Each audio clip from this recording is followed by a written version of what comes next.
අපි ජීවිතේ බින්දාම කැරියෝ දැන බින්දාම ඉතුරුනා පින්දාම සතුට යනු තැටි උඩට බඩු දාලා පිම්බාම දාලතුනි වෙන්ඩ සුරා මේරේ මච්ච පම ඒ කරොත් වැඩ ෆුල් ස්ටොප් මන් දැම්මේ නෑනේ කොම පාප මිත්‍ර සේවනේ මාව හරි පාරේ අරන් ගියා තොගේ යාළුවෝ කුඩු ගාලා වලම්පිකන් අරන් ගියා කුඩු ගැව්වොත් ඉඳන් කුඩක් නැති වේවි සසර ඇති වේවි මට මාද නැති වේවි විසිරේවි යාළුවා නන්නසක පැතිරේවි දෛවය පෙරලන්න සරදම් මිතිරේවි දෛවය සරදම් කොඩේ යන්නට වේරමා වේස් පලයි මයකම් වස් දොස් දුරු වෙන්න මුරට එපා සල්ලි යකට තවත් බින්දු ඕනේ බා දුරට විතර නෙමෙයි ළඟටත් මේවා ඇපල් වෙන්න ඕනේ තරහ වෙලා වගේ ගෑනු උඹලා කපල් වෙන්න ඕනේ කයියේ ඉතරයි වැඩක් නෑ උඹලා බෆල් වෙන්න ඕනේ සල්ලි බේ අතර එන්නේ නෑ හසල් දෙන්න ඕනේ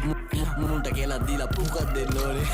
දී නැසි තරගේ පසු බසි මුලා මතක කරා මැද ඉඳන් බණි අගට මග දනි දැනගද්දි ගති සර්පයෝ දැන ළඟටම ගනි මං ඉස්සුවා තාප්පේ ලිස්සුවා ඌ රිද්දන්න බෑ මේ මිනිස්සු මරු රැප් කන්ද මුදුනේ මාව දිස්සුනලු